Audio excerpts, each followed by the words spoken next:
and welcome back to Raining Cake. So today's video is going to be another like kind of tips, ways, talky kind of video. I don't really know if that made sense, but yeah, so as you can see from the title, it is a 5 ways to improve your sleep, or 5 simple ways just to get better sleep. I don't claim to be an expert, but I do have like my ways to ensure that I go to bed and make sure I sleep properly and make sure I get a good amount of sleep every single night. So yeah, so these are my 5 tips. I'm not saying like you have to follow them or generally they are like the best tips or whatnot, but they're just tips that work for me, and I really hope that you find them useful and that maybe if you try them it works for you too. So tip number 1 is to limit the amount of coffee that you drink in the evenings if you are a coffee drinker. I love coffee. I don't love it to an extent that I have to drink it all day every day, but I find that when I drink kind of really strong coffees after 7 o'clock, like I don't know how Dan does it. Dan like drinks coffee, black coffee, like late at night, 10 o'clock at night, and still can sleep like a log. I just don't understand, but obviously for some people it works. For me it doesn't. Like I would stay awake, maybe it's psychological, I don't know, but I would stay awake and be awake like the whole night if I've had coffee after a certain time in the evening.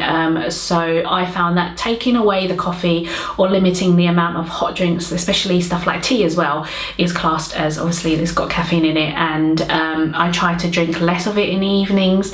I try to get my share in during the day just to keep my energy levels up, and then I try not to drink any in the evening. Even if I do drink any tea or hot drinks, it would be something like green tea or chamomile tea or mint tea or something like that. It wouldn't be like full on coffee or milk tea, that type of thing. So yeah, I would say limit the amount that you drink in the evenings, and hopefully it will improve your sleep. Tip number 2 is to get blackout curtains. Now I don't know what I'd be like now without blackout curtains, because they are like the best thing ever. I can only sleep when it is really dark. I mean, I can sleep when it's light as well, but when it's really dark I fall into like a deep sleep, and that for me is great because I need to get enough amount of sleep throughout the night to be able to function the next day. So blackout curtains have been like a godsend for me. I love them so much. I just can't talk about them enough. I think they're great at just ensuring that you have like a zen, like a difference between like a zen, just a zenful night. Is that even a word, zenful? It's just, I feel a lot more zen. Say that. I feel a lot more zen when the room is dark, and it's just bliss for me to fall asleep in. Tip number 3 is to set an alarm to go to bed. So you set an alarm to wake up in the mornings, set an alarm to go to sleep at night. So I set my alarm for 10:30.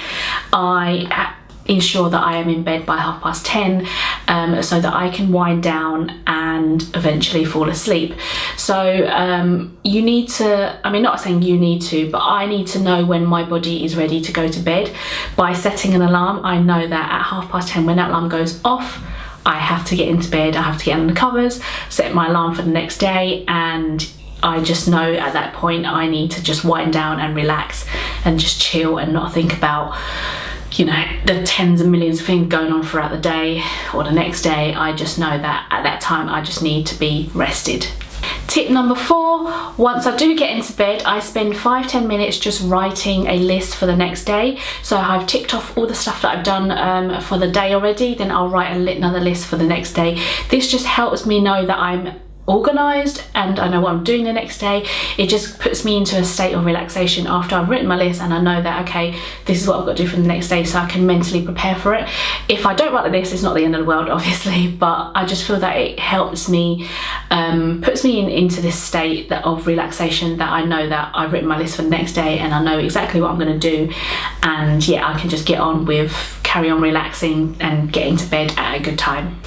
And lastly, tip number 5 is to be grateful of the day. So I always spend again, another 5-10 minutes just thinking about what I've been grateful for that day. Like, I'm thankful for stuff that I've done, or thankful for stuff that people have done for me. Like today, I know I would be thinking about, I actually signed up to donate £10 a month to cancer research, so I know I'll be thinking about that and thinking, okay, I've done my good deed for the day and I'm just grateful that I've done it. I was grateful that I picked up my new phone as well today, so stuff like that. I would just spend a little bit of time in bed thinking about stuff that I've been thankful for, that I'm grateful for, and it just makes me feel so good and so peaceful that I could just fall asleep knowing that I have just been grateful and thankful for the day. So those are my 5 simple ways to fall asleep easier or quicker.